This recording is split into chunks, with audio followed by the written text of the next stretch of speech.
Okay, here's my informative speech on the effects of social media on teenagers and the youth. My introduction. How is time spent on social media harming teenagers and young kids? The average use among teenagers and youth for their time spent on social media and just on their devices is around 3.5 hours. To go with this, teenagers and the youth who spend over 3 hours a day on social media raise a higher chance, about double, of having mental health issues. So this shows that the average teenager has a double amount of risk for mental health issues just because of their phones. And then around 46% of teenagers who were asked about how social media made them feel about themselves, it said that they made them feel worse about their body image.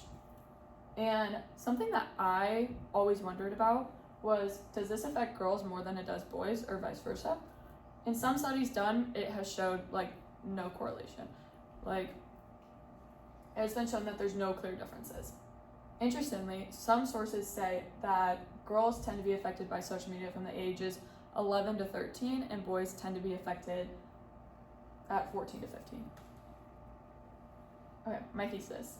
Social media has a significant impact on teenagers' mental health, negatively impacting development of their minds and increasing risk of anxiety and depression, and causing irregular sleep patterns. Social media is negatively affecting brain development. Our minds also get tricked into a reward system when we're on social media. What is truly happening in our brains when we're on social media, and how does it affect us? And our attention and focus are heavily impacted by digital media use. Being on social media and just on our devices can decrease memory capacity and messes with our mind's reward systems. Different studies have shown that being on our phones can decrease our memory capacity. Extensive exposure to screens can have a huge impact on kids' grammars and language, mainly slowing down their progress. The shift from reading short snippets on text to long, complex stories has been shown to impact kids' reading abilities from a very young age. Here's a quote from Harvard Medical School. "It's not how long we're using screens that really matters, it's how we're using them and what's happening in our brains in response." Kids need time to be bored and to unlock their creative minds.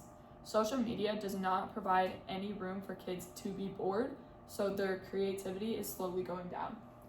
Being on our phones gives off dopamine. This keeps us attached and glued to our screens.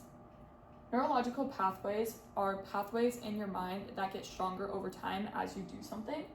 As we're on our phones and as we're, say, watching YouTube and something, we're creating a bigger neurological pathway for just wanting to be on our screens. The more we're on our phones and the less outside, it is teaching us to only know what a screen has told us, instead of having room to explore that boredom and creativity. Our focus on screens also becomes very disturbed. Without good focus and attention spans, it's very hard to do simple tasks in a respected amount of time. Poor focus from screens can also lead to aggressive outbursts. This is a common way kids tend to cope with their issues. Short videos on social media teach our minds to only pay attention to for a short amount of time. You might have noticed this when you're watching a movie and you get bored really quickly. It's because of our phones. To counter this, research has been done that shows being outdoors can restore this attention span issue. Being not on our phones and more outside can reduce stress and aggression.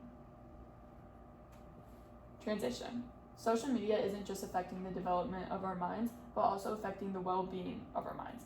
Mental health risks such as anxiety and depression are especially common in social media use. Many times we use our phones as something to run to when we're feeling down or when we need something to cope with. Often this proves not to be effective and can make us feel alone, lonelier, and can affect our mood. Turning to our phones for comfort just makes a never-ending cycle that affects us very badly.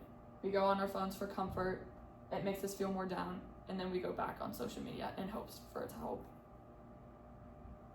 Social media promotes more harmful effects than it does positive.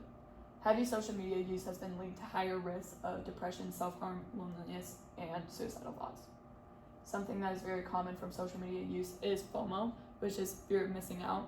This basically just entails that other people's lives are more fun than ours, and it can trigger anxiety and affect our self-esteem. Social media reduces the number of face-to-face conversations that we have, and especially at a young age, we really need this to promote good social skills. And simple conversations with somebody can reduce stress levels and the feeling of anxiety. Anxiety and depression can also be linked to what other people are saying online, whether this is cyberbullying or just as simple as comparison. Studies have shown that 59% of teens have reported experiencing cyberbullying.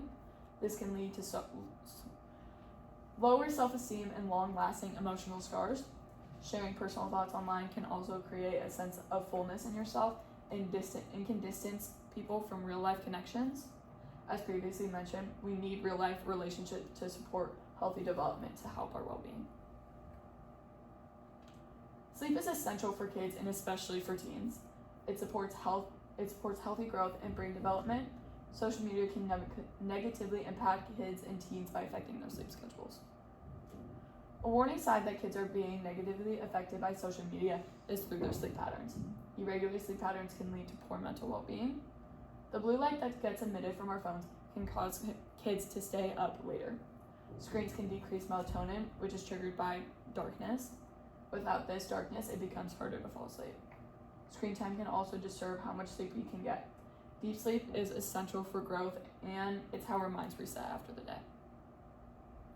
Screen time before sleep can also cause many mental health issues and affect how late someone stays up. Being on our phone at night has been also linked to depression and even suicide risk. Even just being around a screen has shown to have the same effect as somebody who's looking directly at it. Getting rid of light at night can protect children from these risks and overall reduce the risk of harmful thoughts and bad sleep. Being on your phone before bed and right when you wake up is harming your sleep. Blue light makes people feel more alert. Blue light right before bed can cause us to keep on staying up. Around 21% of adults said that they check their phones during the night. This can lead to different sleep disorders such as insomnia. Overall, light from our screens can have a very big impact on our sleep. Even though it seems small, it can cause sleep disorders that affect our body daily. Having screens at nighttime can greatly impact your sleep more than you may think. Avoiding screens at night can prevent sleep issues and give you a refreshed mind.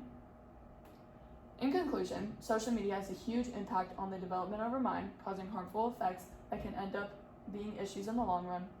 Screen time and social media can increase the risk of mental health issues such as depression and anxiety, especially if on different apps that teach kids to fear missing out. The light from screens and blue light emissions causes us to stay awake at night and cause different sleep disorders that could potentially last long term. Overall, social media has a huge impact on kids and teens' mental health. This can really affect kids and teens in the long run, and there are many solutions to this issue that we can provide for kids. There we go. Thank you.